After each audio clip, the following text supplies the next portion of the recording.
Namo tassa bhagavato arahato samma sambuddhassa. Namo tassa bhagavato arahato samma sambuddhassa. Homage to the blessed, noble, and perfectly enlightened one. Homage to the blessed, noble, and perfectly enlightened one. Namo sadanto sucedoye olahati sanmiao sanputoshi. Namo sadanto sucedoye olahati sanmiao sanputoshi. 无上甚深微妙法，百千万劫难遭遇。我今见闻得受持，愿解如来真实义。Supreme and wondrous Dharma, subtle and profound, rarely is encountered, even in billions of eons. But now we see and hear it and accept it reverently. May we truly understand the Buddha's actual meaning. Venerable Master, Dharma friends, good afternoon, everybody. Good evening. My name is Heng Sure. I'm going to join with you right now to look into the Flower Garland Sutra. This is known as the Avatamsaka, the King of Kings of Sutras, and it is Sunday, June 7th here in Australia and in Asia, Taiwan, Hong Kong, China. It is Saturday night, June 6th in America, where many of you are sitting and listening to the Flower Garland Sutra. So thank you for coming to our session again. We're going to be sharing the inquiry. We're going to be looking into it together. First thing we want to do is bring the Buddhas and Bodhisattvas along. We want to invoke their presence, invite them, and we do it musically by chanting the name of the sutra and that assembly of Buddhas and Bodhisattvas who first brought it to us, Vairochana Buddha's Dharma Assembly. And it's Namo Da Fang Guangfo Huayan Jing Huayan Hai Hui Fo Pusa. We do it in Chinese. One of these days, we're going to have a good English melody for it.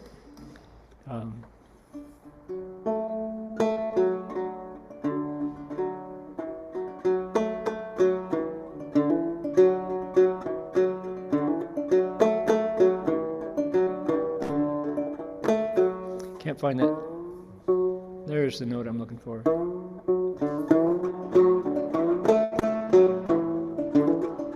There it is.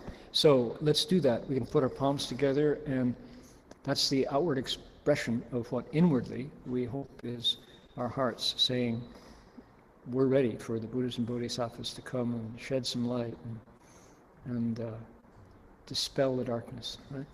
Here we go. Namo Da Fang Guang Fu Huan Jing Huan Hai Hui Bo Sa Namo Da Huan Jing Huan Hai Hui Bo Sa Namo Da Huan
Thank you to Nara Dimasan down in Victoria for putting such a beautiful banjo together.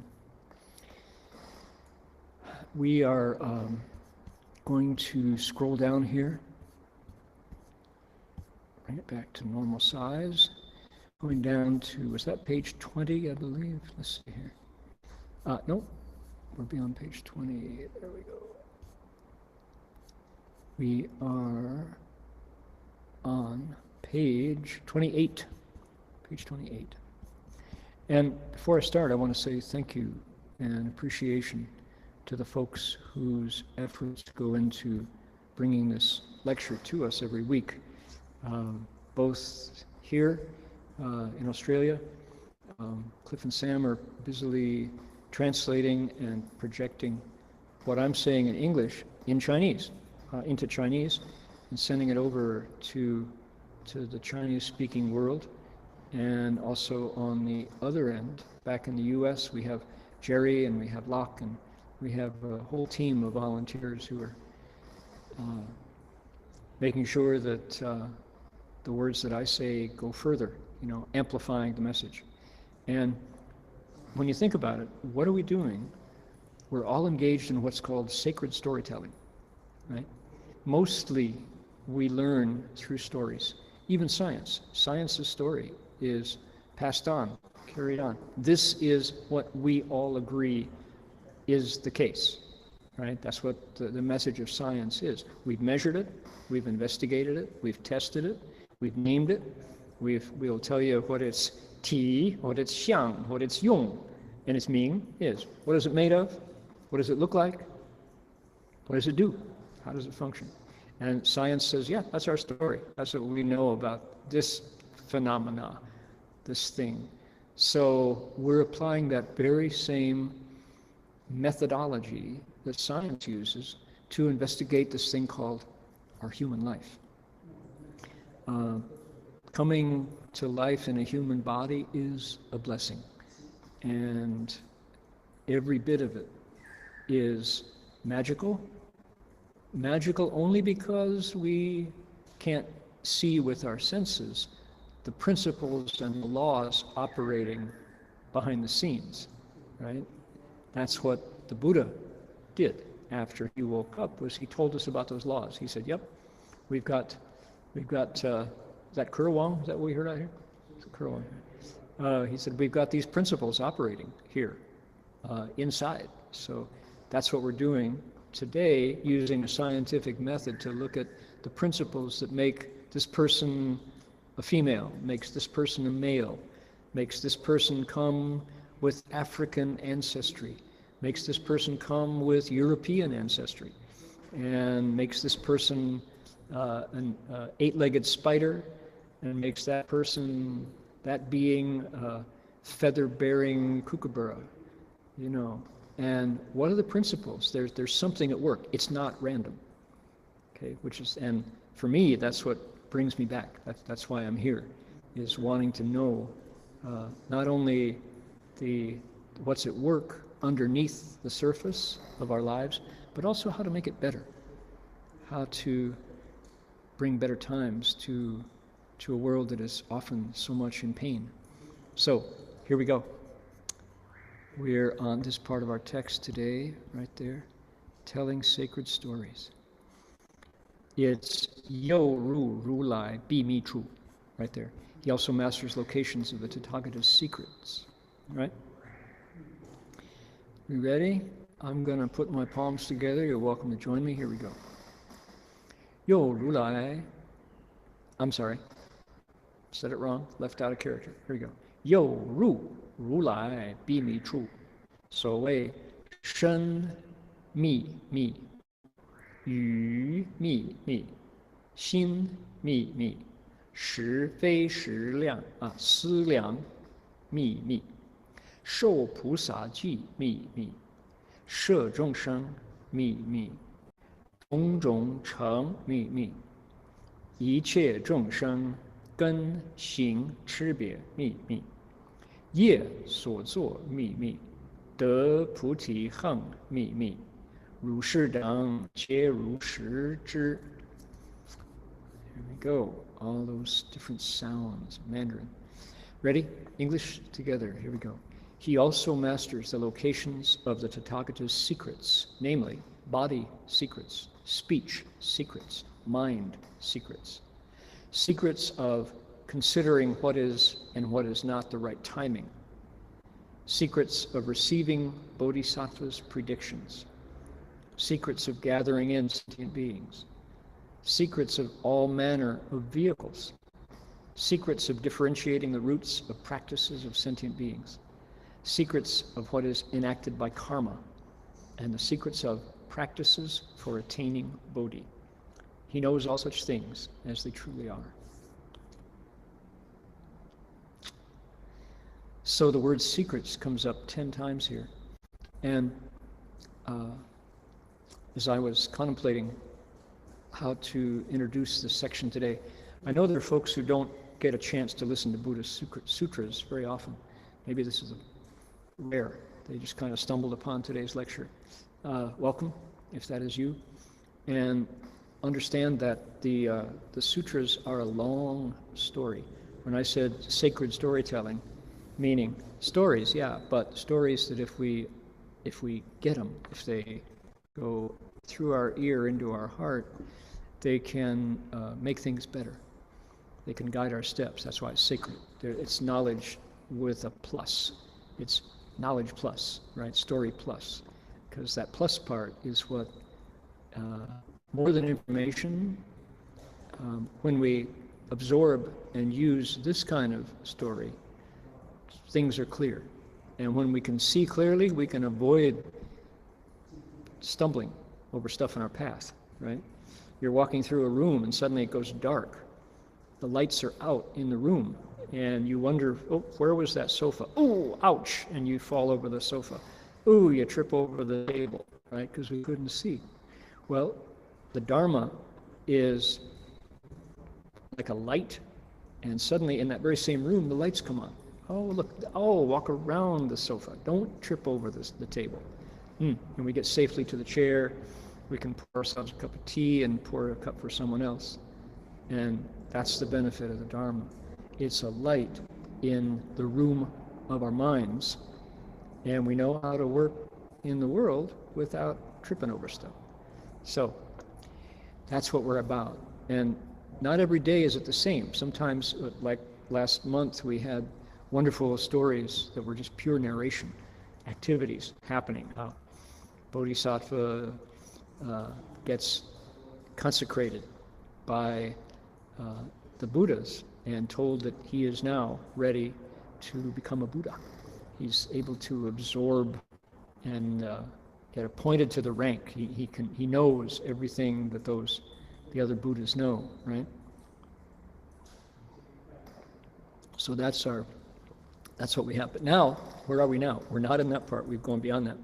Now we're at a part of the sutra where lists of wisdom happen. The Bodhisattva's wisdom is there on display. Last week we said it's like a pilot of a jumbo jet sitting with all of the dials, all of the gauges, all of the meters, all of the levers there in front of him. And to someone who's sitting in the pilot of in the cockpit of a jumbo jet for the first time, it's completely overwhelming, right? Oh no, do you mean I control this? What is that dial doing that's telling me spinning? You know, to the pilot who's trained, he's like, yeah, sure, okay, this is how we make the plane take off.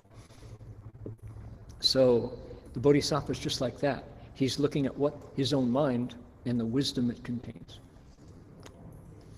The wisdom of his own mind. And there are 10 lists. There are 7 lists of 10 things. The one that's coming up today is more than 10. That's rare. Usually it's always 10. Why 10? Why is the Avatamsaka so different? This is called the teaching of totality. It starts at 0, and it goes to 9, and it adds 1, and it goes to 0. And then it goes 1, 2, 3, 4, 5, 6, 7, 8, and then 9, it adds 1, it goes to 0. So this is the story the Buddha told immediately after he woke up. Right there under the Bodhi tree, the Buddha opened his brand new wisdom eyes, looked out and said, oh, it all connects. It all connects with everything else, and it all connects with my mind. So the greatest wisdom and my next thought are not two things. They're the same thing. And that's what gave us these 10 times 10, 10, 10.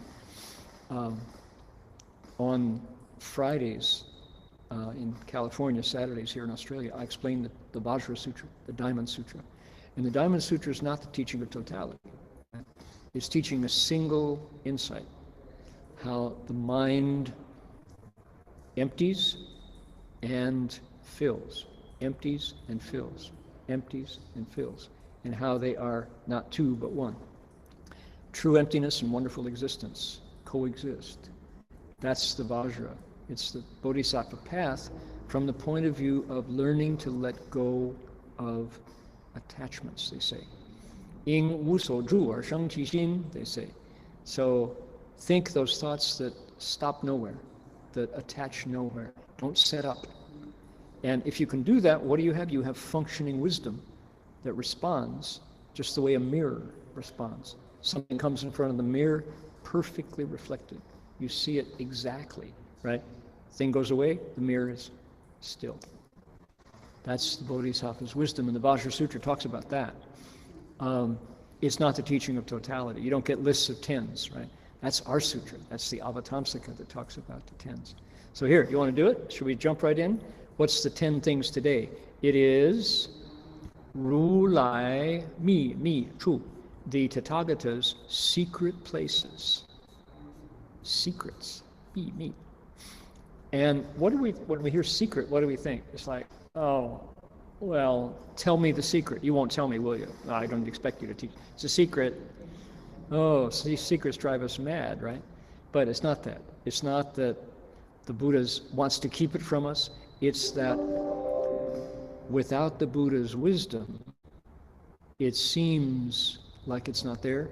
When you have the Buddha's wisdom, it's right there. It's hiding in place, hiding in plain sight, right? What are they? Body secrets, speech secrets, mind secrets. What is this? Karma, activity. You all know about karma? Mostly we think karma's bad, right? Karma means bad. We don't want it. Well, not so. Not the case. There's actually 3 kinds of karma that the Buddha talked about. And karma, what is karma? It just means action and the results. The way the Dharma is always round, shows the whole thing. It's action and reaction, which is what? Scientific, Newtonian principles, right? Every action has an equal and opposite reaction. The Buddha says, yeah, right. I found that out in my own laboratory in my mind. Right? So karma is action and what happens? The stone and the ripple. So karma is that. Body karma, speech karma, mind karma, but the secret part of it that to our eyes is not evident. Likewise, bodhisattvas don't see it, Buddhas see it, because why? Catch this is key. It's because the Buddha removed the thing that covered his perception of reality, and then the secret was not secret anymore. It's not that he said something powerful and the coverings went away. The perceiver lost the darkness. And now it's clear. So where would that be? It's right there. It didn't go anywhere to find the secret, but the covering was removed from physical behavior, language, and then thoughts. And this bodhisattva now masters it. Cool. Okay, next one, timing. How does it go in Chinese? It's 时非时思量, right? That's the Chinese. Time and not time, thought, secret place. How do we translate it? Secrets of considering what is and what is not the right timing. And you'll hear people say, it's kind of conventional wisdom. We say everything is just a matter of timing, right? It's something that was wrong before might be just right now. Something that was right before is now taboo because of timing. If you can master timing, you never make a mistake. What's the right time to say it? Okay? What would that be like? I have friends who pride themselves on always telling the truth. Sometimes if you tell the truth, you have said exactly the wrong thing. You better know what is the right time to say that, because, oh my goodness, bitter truth can be like a club over people's head.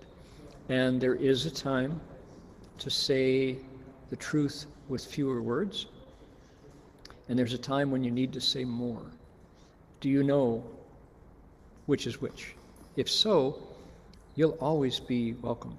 Your advice will be sought out by people because you knew the right time to say it.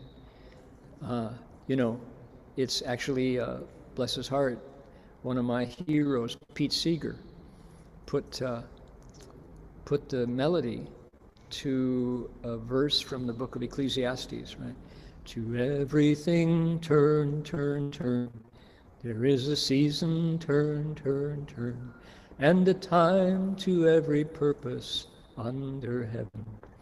So that was from the Bible, and Pete Seeger put music to it. It became one of his best songs. Actually, the Byrds grabbed it and made it a top hit.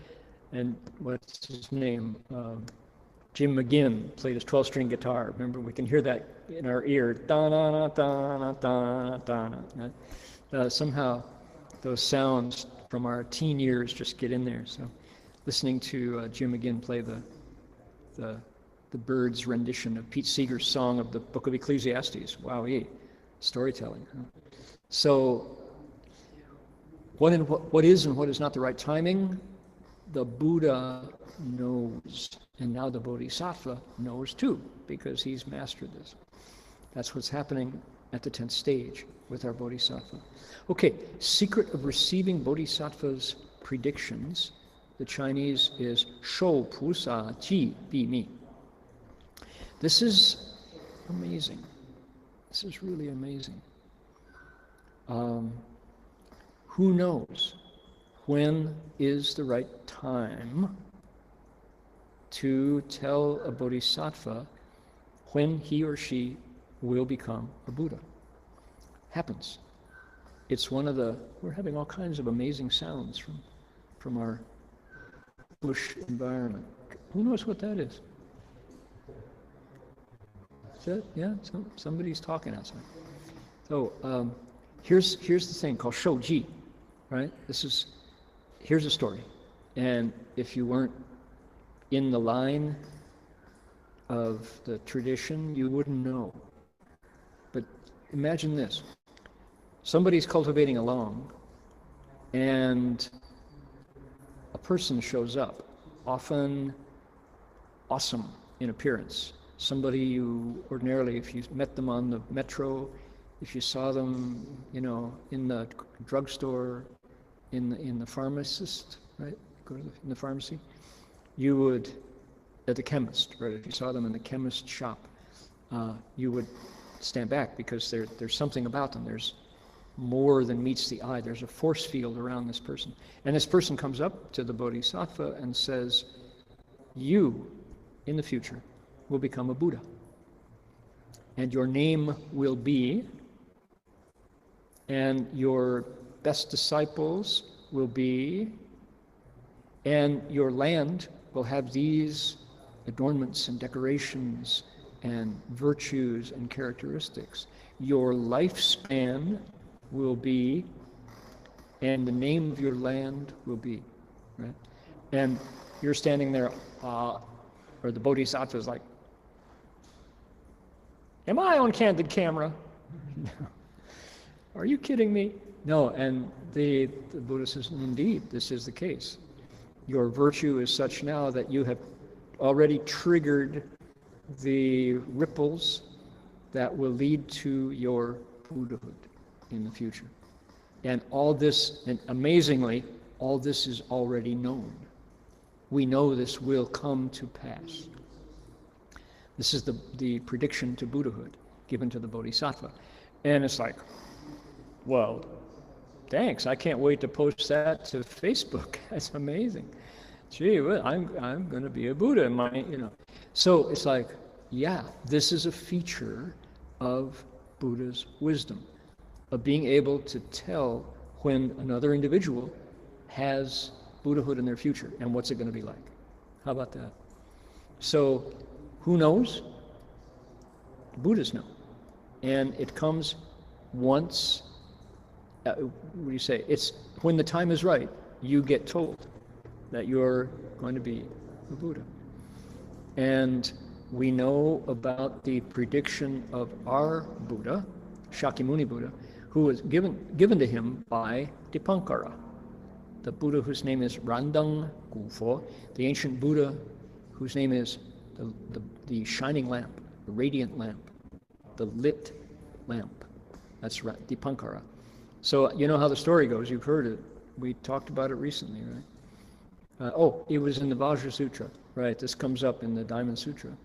So our Bodhisattva,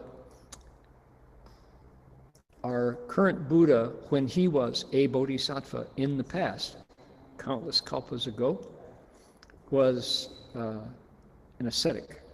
He was a hermit, living a hard, bitter lifestyle, right? And trying hard to transform his ego, his view of self, his attachment to this illusory self. And so he was in the marketplace. It had rained. And he saw, here comes this distinguished person I was trying to describe. Somebody who looks just awesome is coming forward. And the Bodhisattva, the ascetic, the cultivator, says, oh, look, there's a mud puddle. Here comes someone whose feet should not touch the mud. So what did the Bodhisattva do? He lay down on the ground in front of the mud puddle, untied his hair. And you know, the thing about ascetics is they never cut their hair. Nothing against barbers. They don't mean to put barbers out of work, but they say, for this time being, I'm going to let myself be as natural as I can be, to the point where they never cut their hair or their beards. And he undid his hair, and it's long, really long hair, and he spread it over the mud puddle so that when the distinguished personages, the Buddha coming this way, who didn't look like a Buddha, he just had the radiance. I mean, he didn't say, I'm a Buddha. He was just shining, and he had all the hallmarks, the attributes of the Buddha. He walked across the mud puddle and didn't get his feet dirty because the ascetic had spread his hair as a rug over a covering over the mud puddle. And Dipankara Buddha in disguise, this distinguished man, said, you were that way, I was that way too, just like you were when I was cultivating asceticism the way you are. And in the future, you will become a Buddha. Your name will be Sakyamuni. Your land will be called the Saha world. Your chief disciples will be Ananda and Mahakashyapa, and your lifespan will be, interestingly enough, how old was the Buddha? 80? How was the Buddha when he passed into nirvana? Not very old. He was 670. He taught for 49 years, and he was enlightened at age 26, so do the math. And he said, your land will be adorned, and your teaching will be spread far and wide. And the ascetic heard it and could, enter samadhi peacefully because his future was assured. So that's a bodhisattva's prediction. And it's secret. It's unknown until the Buddha tells it.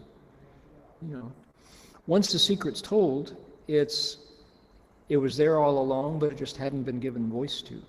Like, for example, the story of Amitabha, the cultivation that the bhikshu Dhammakara, Fazang, had done in the past that led to the creation of the Pure Land, of ultimate happiness, Sukhavati.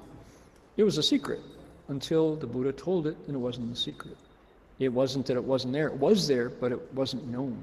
So that's what it means, secrets. Buddhas know it, and when they pass it on, the secrets are told, right? So, receiving bodhisattva predictions. How cool is that? That somebody can come along and knows what your future is going to be.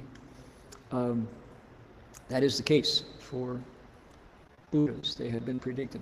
Where do we find out about that? If you bow the 10,000 Buddhas repentance. Anybody done that here? Some of us have. City of 10,000 Buddhas does it every year. It's our signature event. It's done places around the world. Our disciple, elder disciple Helen Wu, has, following her teacher's instructions, took the佛说佛名经, the Sutra of the Buddha's teaching on Buddha's names, which is the text of the 10,000 Buddhas repentance, and bowed it at home. She'd done it 11 times, right? 10,000 Buddha's names, she did it 11 times. And just kept on going, kept turning the pages at home, every day a few more, every day a few more, and had felt that she was very full, that she's very fulfilled as well, very satisfied by cultivating the Buddha's names. And when you reach the Sutra of the Buddha's teaching on Buddha's names, there's a section in it, halfway along, where the Buddha's predictions are told. This Buddha in the past, let's see, this cultivator in the past was predicted to become Buddha so-and-so, the land will be so-and-so, lifespan so-and-so, disciples will be so-and-so, adorned so-and-so. And it's fascinating because you see, oh, you mean all this stuff is known. How is it that Buddhas are already known? That's a secret. And it's also a great mystery, right? So you also get more of this. You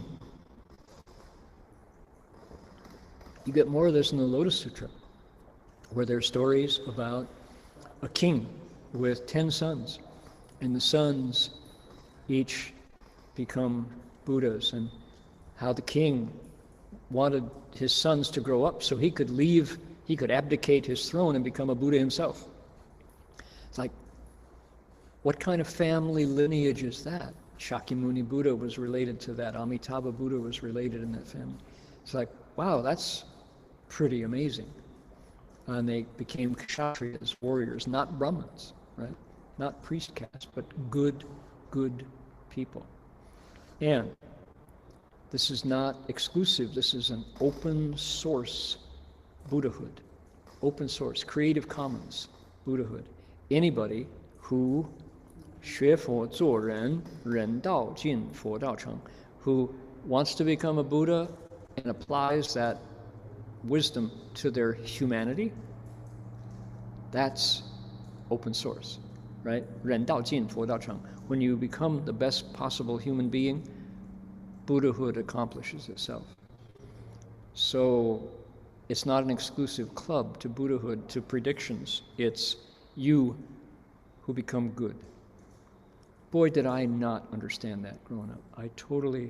I thought that, I'd been raised where in a marketplace world, a merit world, where you get the only limit to your accomplishment is your ambition.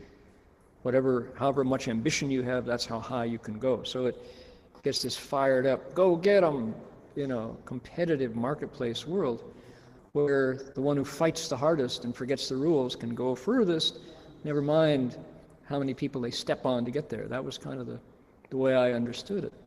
And the smartest and the fastest, climbs to the top of the heap. Who knew how lonely it is at the top? Oh, it's lonely at the top. This week in America, we encountered again General Mattis, James Mattis. And General Mattis I had the opportunity to meet him through the United Religions Initiative last autumn at Stanford University when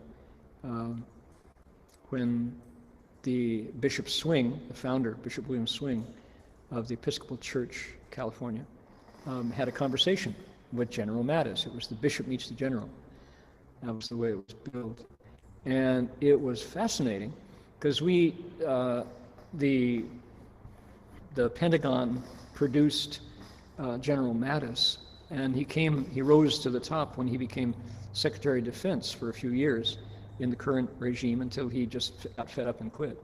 And here he was talking to Bishop Swing, and what was amazing was to hear the amount of virtue required to become chairman of the Joint Chiefs of Staff, to become the Marine Corps general who, under his command, had something like 200,000 men and women who listened to him, who did what he said willingly, gladly, because why?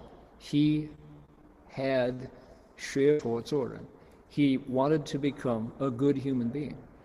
And you could tell just in the stories he told of when he was chief military man charged with keeping the world running, keeping people alive, keeping people's visions and dreams safe from aggression.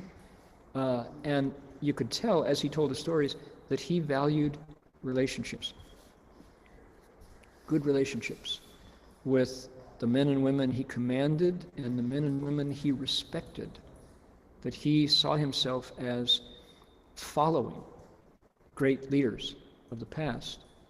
And that was what he kept his heart on. As long as he was true to the virtues and the values and the principles and the truths that had created something like the United States Constitution, for example, or NATO, for example, or the Allied command in the face of tyranny, for example. As long as he was true to those principles, that was what he was about. And his focus on that principle allowed people to follow him. And you could see this week when he gave an opinion publicly about a situation in America, people just responded. It was, yes, yes. Here's someone who values principle and virtue in the heart. And that he'll speak when that has been deviated from, so that we can find our way back to the path where we walk, right? And so General Mattis, by following the men and women he admired, created the road for us to follow a true leader. That was very refreshing to see that. So predictions of Buddhahood, how do we know someone will become a Buddha in the future? Why is that secret known, the secret place? It's because that person fulfilled the potential of his humanity, became the best possible person. At that point, I guess there's a trigger. Something goes click, and yes, now we have sufficient humanity to create a Buddha. You're human enough to be a Buddha. How about that? So, yeah, sadly it's a secret, right? It shouldn't be a secret, but there is, it's cheering, it's good news to know that there is that capacity in the world, that you've plowed enough of that field to create Buddha fruit. Well done. The harvest is coming, right? All right. I like that. Now, I have something to share later on in our lecture today, which is a story of somebody who also did that, a bodhisattva. His name is常不轻菩萨, the bodhisattva never disparaging. That's coming up later. And he got a prediction. So, okay, more. As I was reading this, did anybody pick up on the secrets of gathering in sentient beings and the secrets of all kinds of vehicles? All kinds of vehicles. That's what it says. And it's like, what? Automotive culture, car culture here in the Avatamsaka Sutra? Yep, that's what it is. There's a moment in chapter 39 of the sutra called Ru Fa Jepi, the sutra, the chapter on entering the Dharma realm, the realm of totality. Right? the realm of principle. There's a moment where Manjushri, Bodhisattva, our most admired Bodhisattva Manjushri, wonderfully lucky his name is, he comes down into a place called the City of Blessings. And I'm told that there really is such a place, City of Blessings. It's in the south of India. And when Manjushri comes down into the human realm, something's going to happen. Uh-oh. Now we're going to get some action. Here's Manjushri. Oh my goodness. Manjushri shows up and there are miracles happening on the road on all sides. It's just part of his blessings, right? Having been a Buddha 6 times on his way to the 7th time. He's now in a Bodhisattva's body just to teach, but he's on his way to Buddhahood soon. So he shows up, and what is his job? He's going to initiate a pilgrim. He's going to set a pilgrimage in motion. And the pilgrim is named Sudana. Good and lucky. Good and wealthy, not lucky. Lucky is Manjushri's. Wealthy is Sudana. Shan Cai Tongzi, the youth, good wealth. Good and lucky, good and wealthy. Good wealth. Right? He shows up, and Manjushri is going to pick him out and say, you're the one. I'll get you started. Come on over here. And as he and Sudana see each other, how do we know that this is a Flower Garland Sutra pilgrimage going? They both start spouting poetry. Manjushri recites some verses saying, here comes a vessel worthy of holding the Dharma, a Zai Fa Qi. You can hold the Dharma, he says. And Sudana, in his turn, says, oh, I want to ride in that vehicle. Put me in that car, he says. Save me a seat in that conveyance. That's what he says. And when I first read it, because I grew up in Toledo, right? We're part of the Detroit automotive world in Toledo. We make glass and rubber and things like that. So glass capital of the world is Toledo, Ohio. So when I saw I want to ride in that vehicle, I thought, wow, Ford, Mercury, Lincoln, what else? Falcon, Mustang. Maybe it's not Ford, maybe it's GM, maybe it's Oldsmobile, Buick, Pontiac, Chevrolet. What could it be? I want to ride in that vehicle, he says. May I ride in that carriage? 我愿我做此乘, right? 乘. 愿我做此乘, he says. And it's a long description of what a beautiful car it's going to be when he rides in it. Who knew? Sudana praising a car. Very cool. For, a kid growing up in Toledo, it's like, yeah, that's my language. Okay. The secrets of all kinds of vehicles. Well, this morning, we're now just past noon here in Australia. And this morning, early in the morning, I jumped on a Zoom call. And what was the Zoom call? It was a commencement exercise for Dharma Realm Buddhist University. It was a graduation of DRBU. Jin Shi Kong Fo Xing Chong Man Liao. That's our alma mater. The Empty Space song Master Hua wrote. So yeah, sure enough, there I was. And I got a chance to address them. What a blessing, what a treat to be able to say a few words to the graduates, both BA and MA, Dharma Realm Buddhist University, 2020, an online graduation. And we hope it is the last online graduation. Not that it's the last graduation, by no means, but the last one where we have to do it worldwide online, right? One of the advantages, and where people are coming to this awareness, is that Zoom lets us meet in a whole new forum. I was on another call, United Religions call, last week with some of the veterans who formed URI, and Reverend Paul Chafee, who's a Methodist minister, said, gee, it's amazing, we have our Sunday church service online and it's limited. We limit the number every week. And I've seen more faces online than I ever saw on Sunday morning. He says, we're all there. We're all talking to each other. It's great. I like it. So here we were this morning, and I got a chance to talk to the graduates of DRBU 2020 class with all the faculty there and the founders and all my friends. And I was able to say to them, I hope you all make the Bodhi resolve, and I hope you get a really big car to carry living beings. You need a big car, a multi-seater, carry living beings down the road to awakening, right? So yeah, I can resonate with all kinds of vehicles. What kind of secrets? My stepbrother's son is my stepnephew. Is there a stepnephew? Such a thing? I don't know. My brother Chris, my stepfather's son, also both of us named Chris. I'm older than he by just a few months.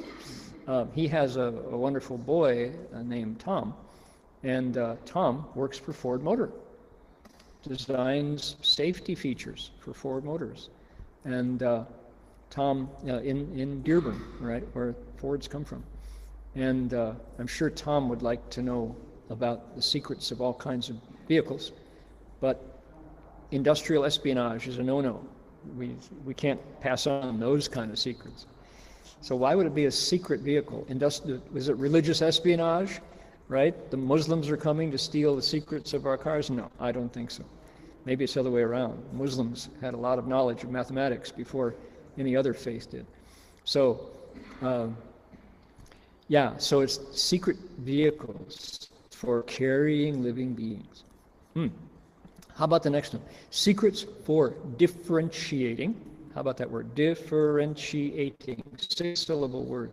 The roots of practices of sentient beings. Now, what would it be? 一切众生根横区别. So the differences between the 根横, 根行. Now, is it 根行 or 根 and 行, or 根 and 横? Two ways to translate this. And what is the root of practices? That doesn't speak to me quite. I think it might be faculties and practices. It's probably two different things. They're 根, meaning their abilities, their functions, their fundamental abilities, and then what they do with those fundamental abilities. Root practice, the Tibetan Buddhist tradition talks about your root guru. We don't quite have that way of looking at teacher-student relationships in the Mahayana here, but I would like to know more about the Tibetan way of talking about root guru, meaning the teacher with whom you have fundamental affinities. Okay, we don't talk about it that way, but there's a lot of wisdom, and I would like to know more.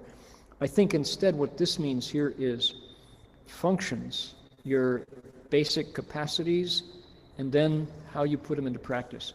And if there are any musicians or dancers or artists, visual artists or sculpture, material artists with us, let's look at talent. When I hear roots, function, capacities, what do we say? It's the faculties, right? That's the word. Faculties and then practices. The faculty part talks about what you bring to the table. What you bring to the table. And it is not the case that all people are equally talented. I have a friend who teaches piano, and she talks about some students are simply not talented and never will be. Other students are really talented. They can do it, but they're not disciplined. They don't work at it. And other students come and they're talented, they're disciplined, but their moms get in the way and push them to where the student hates piano. You know, and the mother's desire to have the child expand their ego or the family's fortunes by being a masterful pianist, turns out to ruin it, right? I remember, so what about that? What is this thing, this faculty of, that we'd call talent? Not everybody has the same kind of talent. And if you've got it, you can go far. What is it in Chinese? Tianfen, right? Tianfen. And the Mandarin way of talking about talent says, heaven gives it to you. Your heaven share. That God gives you God-given talent? Maybe it wasn't God, maybe it's nature. Some people just come with that ability. For example, I can't draw. I've tried to take a pencil and do line, and when I'm done drawing a cow, it looks nothing like a cow. It's flat, it's two-dimensional. And then somebody else takes a paper, takes a pencil, and you can see the broad head, you can see the fat belly and the tail, and it looks just like a cow. Same pencil, same paper, same medium, different talent. And it's frustrating. I would love to be able to draw. I think the ability to bring volume out of two dimensions is magic. It's not magic. Someone says, no, it's just the way we see it. Right? I've had the experience of having a skillful photographer take an image, and I used to work in a darkroom. I made my way through college working in a darkroom as the developing film and printing images, right? And now we do it on a computer, digital photography. And I've seen a skillful manipulator of software, somebody who knows how to use Photoshop or Lightroom or Capture One or On One, all the different packages for developing pictures online. They take an image and they go, well, let's see, we're going to crop here, we're going to change the white balance here, we're going to dodge here, burn here, and bring out some of those highlights in the sky. Done. Oh, and you look at the picture and it's just like magic, right? Because the way they see it. So what is this thing called talent? It's a secret. It's close to magic, right?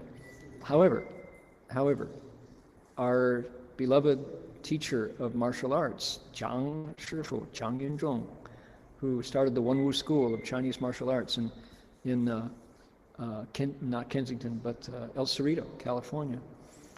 Zhang Shifu said, there's talent, and then there's hard work. And there was a third thing. Is Lacan or somebody, what was the third? You need to have talent, you need to have hard work, and you need to have a teacher.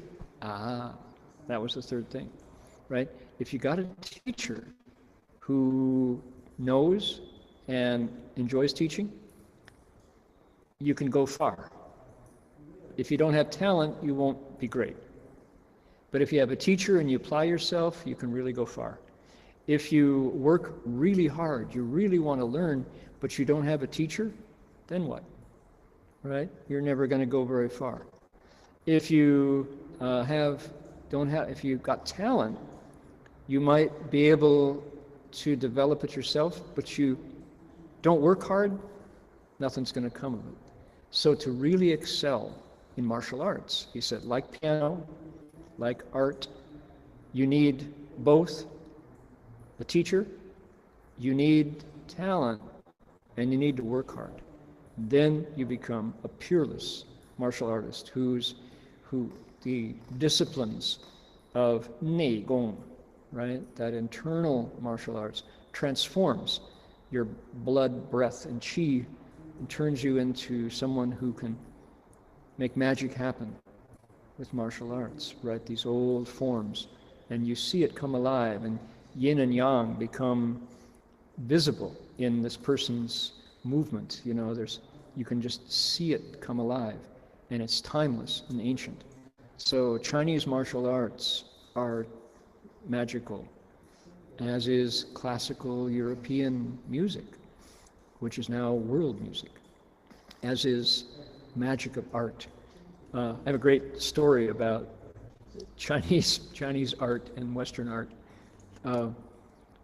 Master Hua's secretary, a wonderful man named Zhou Guoli, layman Zhou Guoli from Manchuria. In a past life was a judge.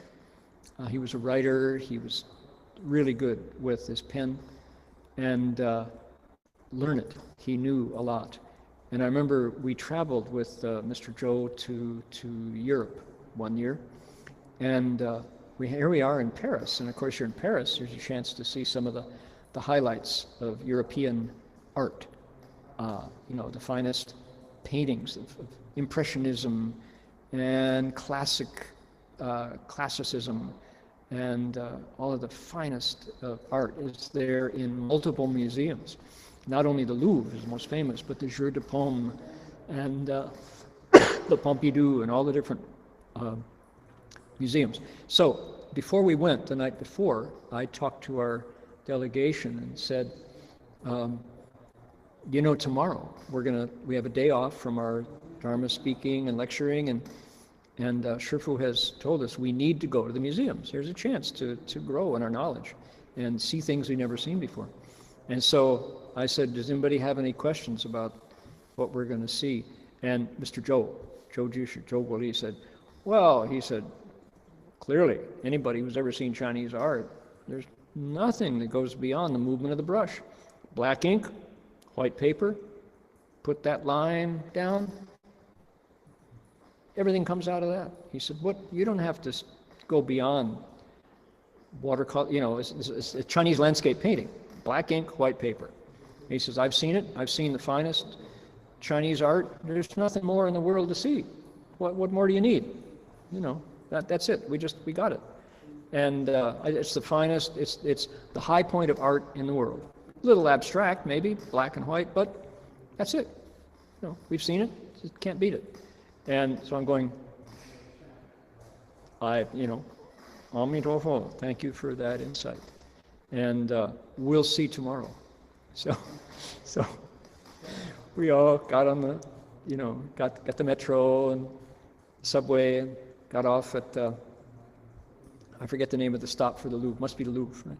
Stop. And so we all get in line, and somebody actually bought our tickets online, so we didn't have to wait in line. But the Louvre, when it's not socially distanced, is there, what do they have, like 8 million visitors a year, something like some ridiculous number of people. It's just jam-packed, right?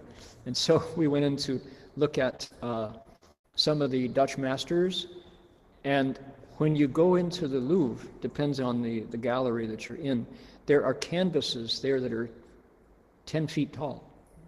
A 10-foot wooden canvas in a frame of some forgotten general, might be Napoleon, whoever it is, on a horse, and the horse is rearing up, and the horse is 8 feet tall, and the general is on top.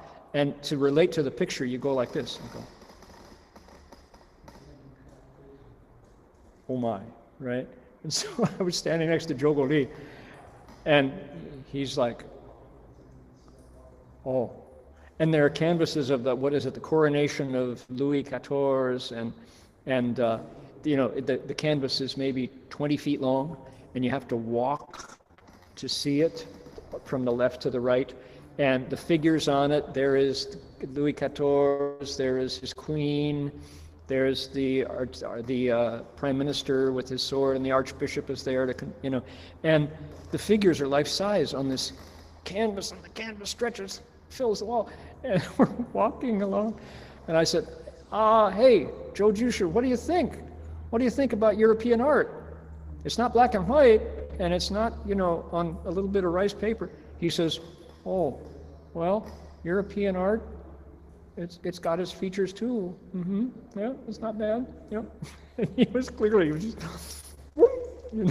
in the face of the great canvases of European painting. There's nothing to say, The Chinese say "yakou wu yan," you just drop your jaw and no sound comes out. Just huge, huge masterpieces. You know, somebody took 4 years to finish one canvas, and my goodness.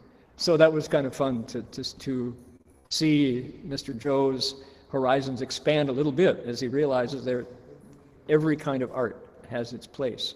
But you need talent, you need a teacher, and you need hard work.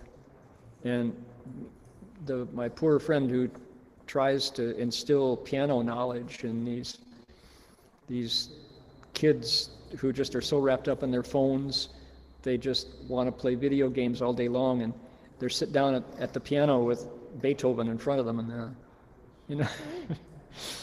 So yeah, not so simple. Those are the three things. You need them all three. Talent, right? That's the roots. You need hard work, that's the practices, and you need a teacher, and that's the Buddha.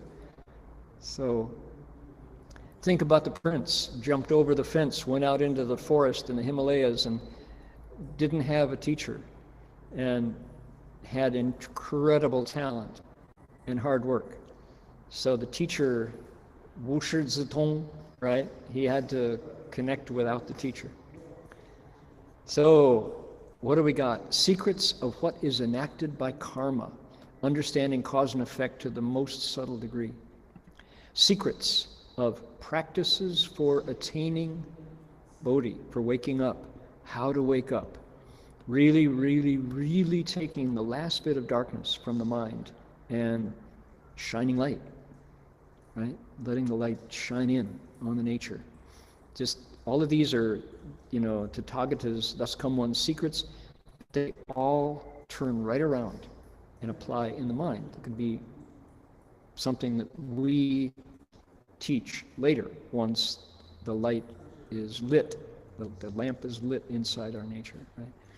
This Bodhisattva knows all such things as they truly are. Hallelujah. Bodhisattva. Okay, lots of words. Word. Okay, we have monks online, and I'm not going to push you into saying anything you don't want to say, but if I'm rattling on like this, you can't say anything until I stop. So should anybody, Jin Chuan Shi, Jin Wei Shi, Jin He Shi, Jin Po Shi, anybody has a comment or a reflection about Bodhisattva's secrets and what's all at play here, please don't hesitate to chime in. I'm going to go from here into kalpas just a little bit, but I want you all to make a comment should you care to do so. All right. Oh.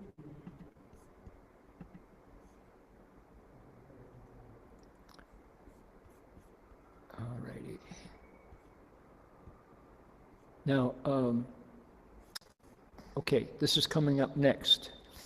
What do we have? We have the last of the Buddha's wisdoms, these like the controls of a jetliner, arrayed in front of him, that are all coming out of his mind, coming out of his functioning on the 10th stage.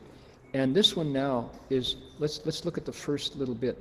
There are, 16 of these? He knows, let's see, 1, 2, 3, 4, 5, 6, 7, 8, 9, 10, 11, 12, 13, 14. 14 of these, interestingly, not 10. One of the rare times that we get more than 10. And what it is in Chinese, let's look at the chief sentence here. 又知诸佛所有入劫智. Word for word, wisdom, kalpa, eon, measure of time, eon wisdom, mastery eon wisdom, possessing mastery of eon wisdom, all mastery eon wisdom, Buddha's all mastery eon wisdom, and then knows, also knows all of the wisdom that the Buddhas have for mastery of jie kalpas. Sanskrit word, kappa in Pali. What is a jie? It's an eon. We got a word that pretty much everybody agrees. That's what it is. It's an eon. An eon is a measure of time. And you know what an eon is? Let me show you what an eon is. This is pretty amazing. The Buddha gave I'm going to grab this. Take it right here. Okay. There we go. Goodbye. There's a crow. We got a crow displays out there. Look at what the Buddha said about eons. He gave some astonishing analogies once when his disciple said, World Honor One, tell me about time. Tell me about time. Shifu, I want to know about time. Buddha said, okay, you want to know how long an eon is? Eon is a long time. He said, imagine a huge empty cube. So 3 dimensions, right? It's a box. Think a box. Imagine a box, 3 dimensions. And at the beginning of the kalpa, he said, imagine a huge empty cube that is 16 miles on each side. Big box. Think of the cat who sees that box. Oh, happy cat. So 16 miles this way, 16 miles this way, and 16 miles this way. That's a big box. Imagine, he said. Once every 100 years, so you can only get one shot in your lifetime. Once every 100 years, you take a mustard seed. The Buddha lived in an analog world where everything was done with natural measures, right? A mustard seed. You ever seen a mustard seed? Go into your kitchen, find your mom's spice rack. Mustard seeds. Tiny. Mustard seeds are tiny. They're tiny. Once every 100 years, you take a tiny mustard seed and drop it in the box. Next 100 years, drop it in the box. One. Next 100 years, drop it in the box. Got it? According to the Buddha, the huge cube will be filled with mustard seeds before the eon ends. That's how long an eon is. Okay? Long. Thank you for the image. Okay, more. He gave a second one. This is the Buddha's answer to his disciples. Shifu, how long is an eon? The Buddha said, glad you asked. Let me tell you. He said, imagine a mountain, a huge rocky mountain at the beginning of the eon. How big is that mountain? It is 16 by 16 by 16 miles, bigger than Mount Everest that way. And you take a small piece of silk, right? And, here's a piece of Kleenex. Take a small piece of silk, not a Kleenex, but a silk. And every 100 years, you pass by the mountain and you go, rub. You rub the silk over the mountain, just like that. You rub the silk over the mountain.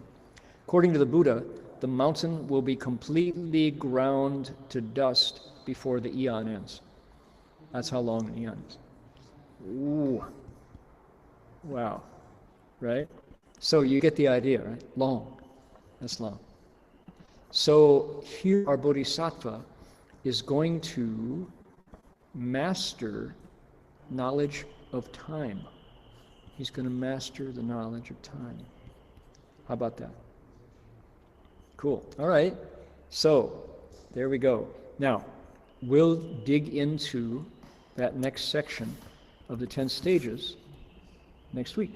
We're going to have 14 kinds of knowledge of eons. Now, what I've got up on my screen, those of you who don't have this song on your screen here, don't worry. It's English. We don't need the lyrics except for me to sing them. This is a wonderful song called Our Hero, co-written by Greg and Ben, who are from the Zen Center, Tassajara. And it's about the Lotus Sutra. and it's about a Bodhisattva. And this Bodhisattva in the Lotus Sutra is an amazing character because he has determined that his job is to bow to everyone and to give them a prediction of Buddhahood. We talked about predictions today. And he says, you're going to become a Buddha in the future, so I dare not disparage you, look down on you. I'm not going to slight you. I'm going to respect you. And then he bows to the person. That's his Dharma practice, right? His name is never slighting Bodhisattva, never disparage.常不輕菩薩is his name. And he's in the Lotus Sutra. There he is. There's a whole story about him. Sacred storytelling, man, is a kick. So, okay, well, unfortunately, the time and the place where our hero just chose to do his bowing practice was not a very wholesome time. And there were men and women who said, what are you doing giving us your rotten predictions? Who needs this? Get out of here. Right? We don't need you to give us no stinking prediction of Buddhahood. So they would slander him, they'd revile him, they'd spit on him, they'd kick him. So what did he do? Did he stop? He did not. He just backed away, got an appropriate distance, and then continued to bow. I don't dare slight you. You're going to become a Buddha. So that's his story. And at the end of his life, he was crossed over, you could say. It's a great song. This is a wonderful Buddhist song. If only we had more songs like this one, people would be asking for translations of the Lotus Sutra left and right. This is a wonderful song. Our Dharma friend Alan Senaki keeps this song alive in the best way. Chorus goes like this. You can all join me. I will never disparage you or keep you at arm's length. You only see your weaknesses, but I only see your strengths. I would never despise you or put you down in any way. 'Cause it's clear to me, I can plainly see you'll be a Buddha someday. Amitabha. All right, that's the chorus, and you'll know when to come in. Here we go.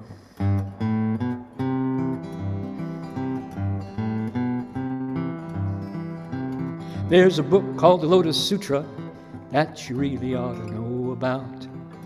A holy book that has the power to remove all fear and doubt.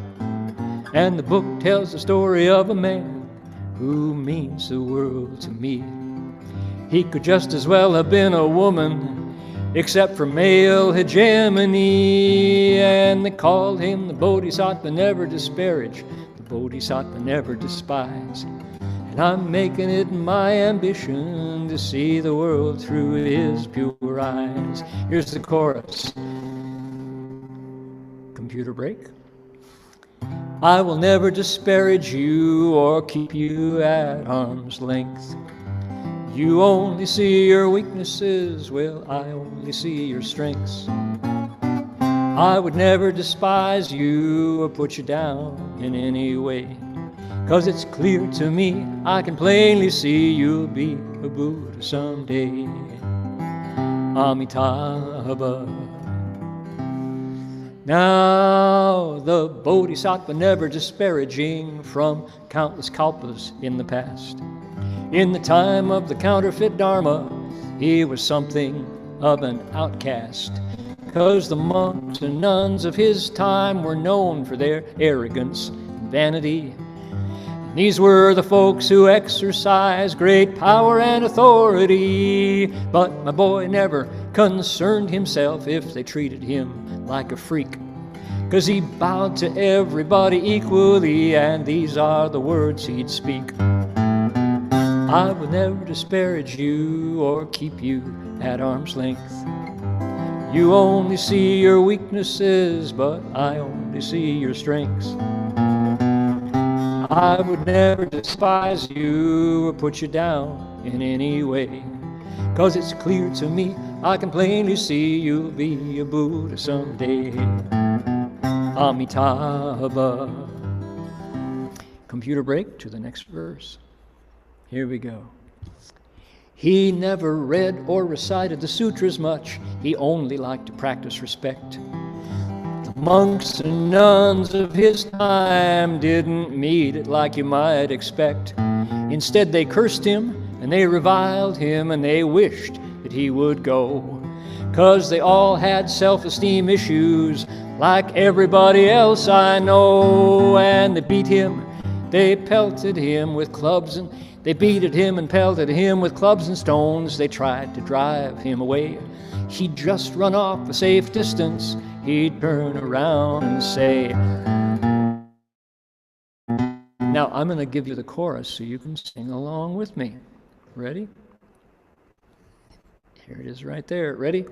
I would never disparage you or keep you at arm's length. You only see your weaknesses, well, I only see your strengths. I would never despise you or put you down in any way. It's clear to me, I can plainly see you'll be a Buddha someday. Amitabha. Turn that computer. Here we go. Now, here's the last verse and the moral of our story. So it went on for years and years. He was the target of scorn and abuse. But still our hero never shed no tears or wondered, what's the use? Till he came to the end of his natural lifespan. He lay down fixing to die. And he heard the Holy Lotus Sutra being preached up in the sky, and his life was extended for millions of years. He's living to this day. In the pages of the Lotus Sutra, you still can hear him say, join me, I will never disparage you or keep you at arm's length. You only see your weaknesses, well, I only see your strengths. I would never despise you or put you down in any way. It's clear to me, I can plainly see you'll be a Buddha someday. It's clear to me, I can plainly see you'll be a Buddha someday. Amitabha, Amitabha. All right, well, thank you, Greg and Ben. That's a fine song, my goodness. Sacred storytelling. Now, since we got the music rolling here, I'm going to do Better Times of Poem and tell its story, which is a story about Janice Ian. Janice Ian is a much, much beloved singer-songwriter in America for the last half century. Boy, oh boy. And I heard Janice Ian's songs when they were fresh, brand new. At 17, Society's Child. Janice's stuff was hot back then because it was talking about topics, interracial romance, interracial relationships. And it's still a hot topic, right? We're still exploring that part of our human experience. So Janice moved to Nashville from New York, and one of her best friends was John Prine, a fellow singer-songwriter from the same era. John passed away because of COVID-related illness, and it broke everybody's heart who knew his music. And Janice, while mourning the death of John Prine, had a song visit her. It visited her. A song came to her heart.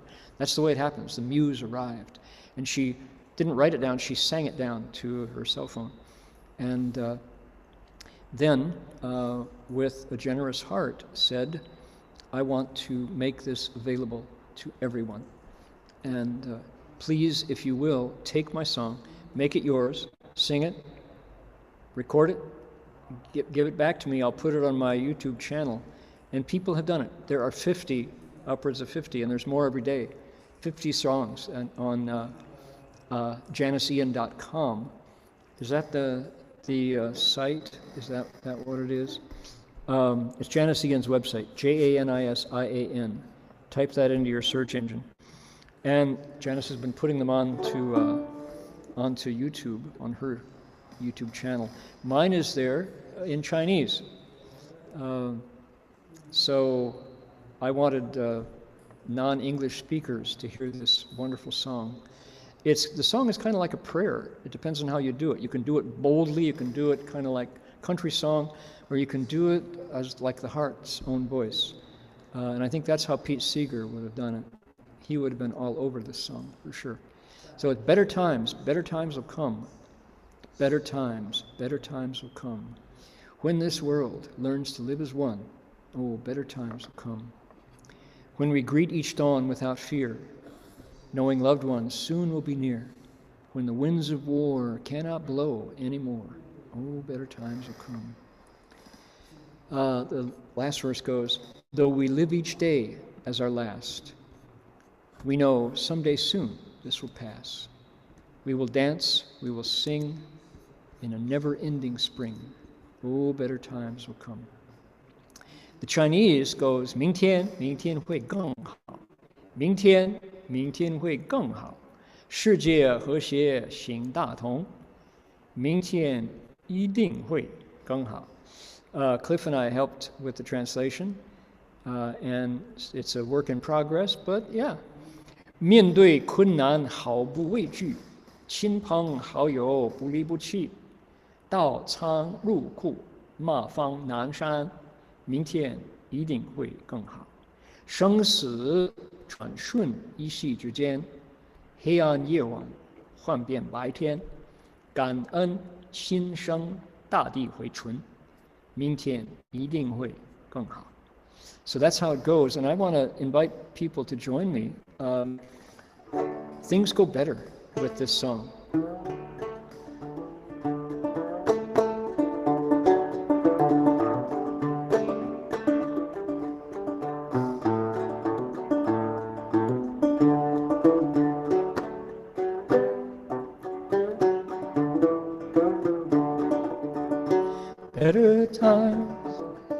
Better times will come, better times will come.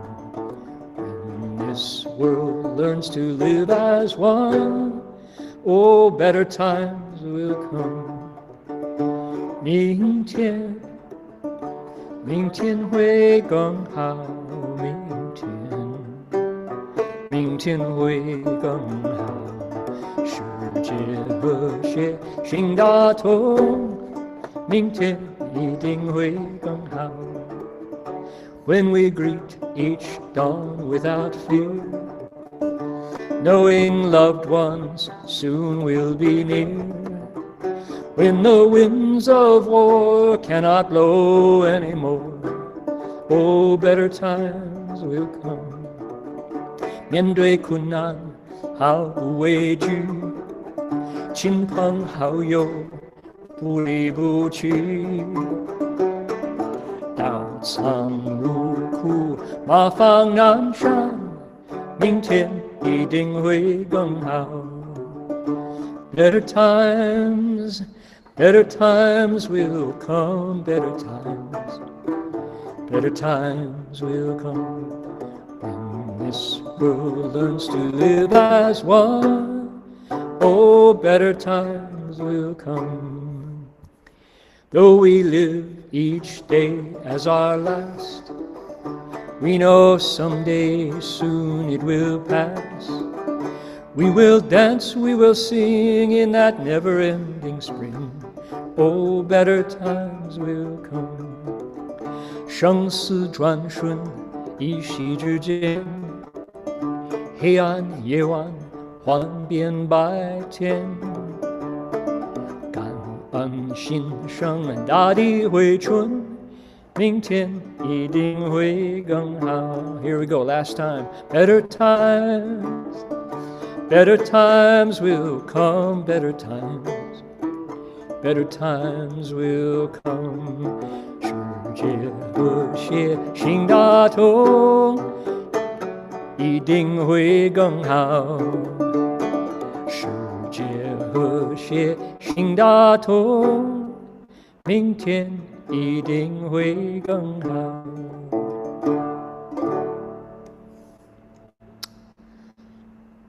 what Janice's song doesn't say is, it depends on us. We have to make that better time arrive. No justice, no peace.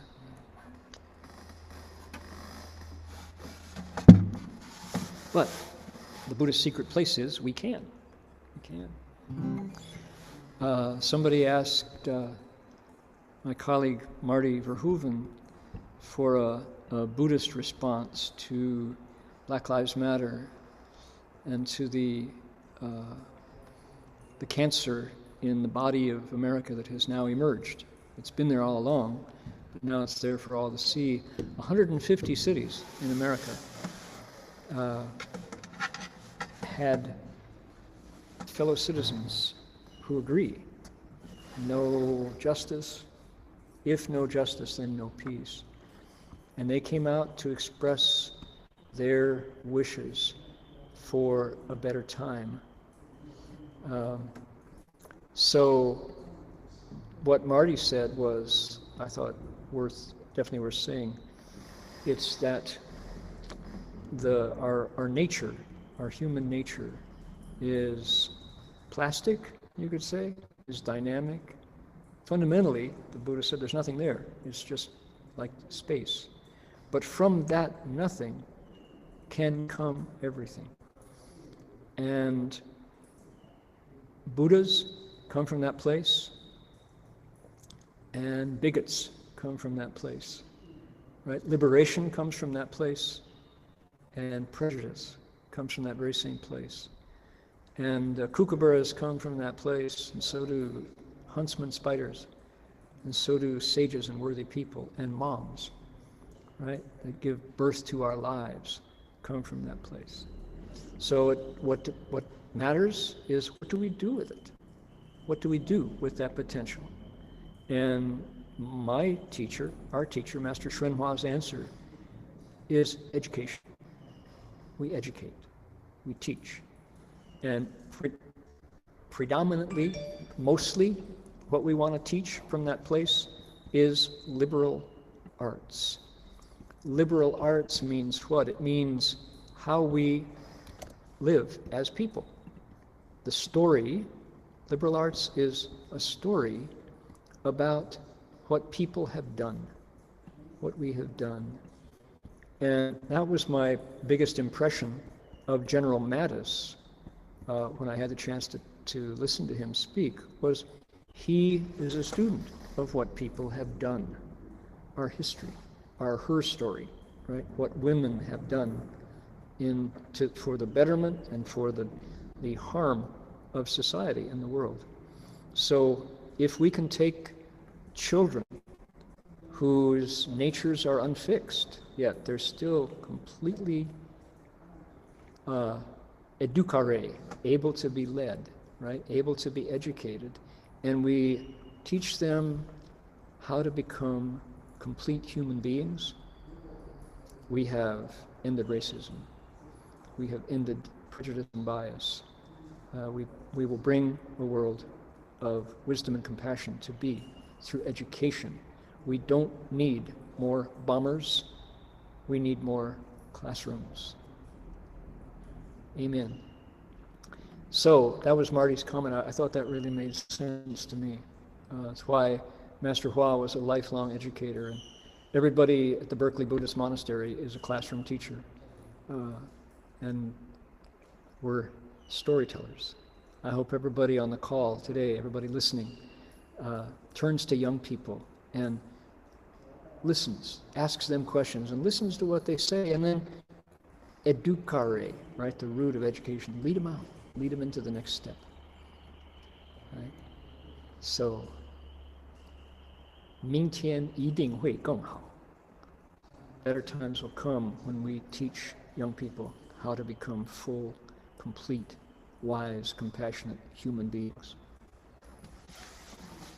Can we transfer the merit now? And first of all, do we have any announcements for the Berkeley community? Putting you on the spot. We have a regular schedule. We have a regular BBM online schedule. Marty's class, though, is now on break for the summer. So yesterday was his last class.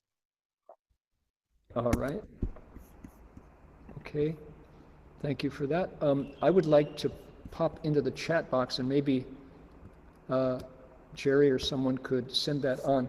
That's a link to my Chinese version of Better Times Will Come.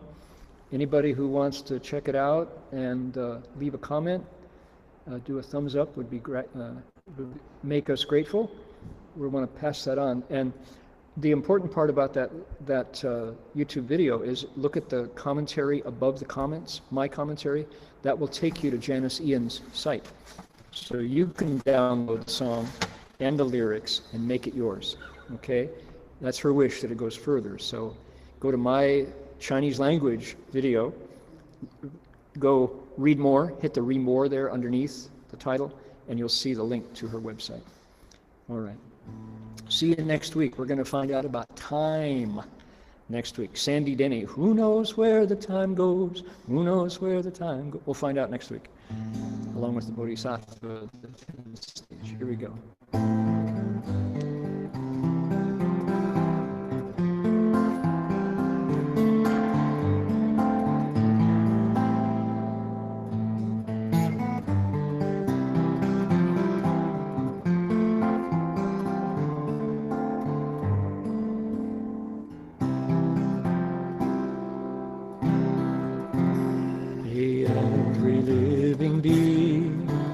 Our minds as one and radiant with light, share the fruits of peace with hearts of goodness, luminous and bright. If people hear and see, our hands and hearts can find in giving unity. May our minds awake to great compassion, wisdom, and to joy. May kindness find reward. May all who sorrow leave their grief and pain. May this boundless light dispel the darkness of our endless night. Because our hearts are one, this world of pain turns into paradise. May all become compassionate and wise. May all become compassionate and wise.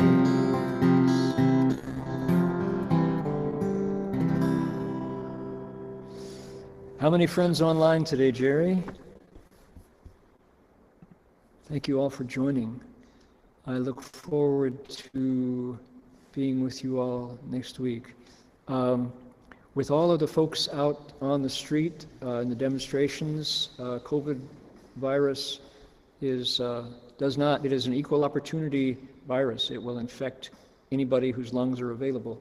So authorities are asking folks who did demonstrate to quarantine, self-quarantine, so that if indeed you got touched by it, it won't do that community spreading curve thing. So yeah, those are the times we're in. Better times will come. See you all next week. Amitofo.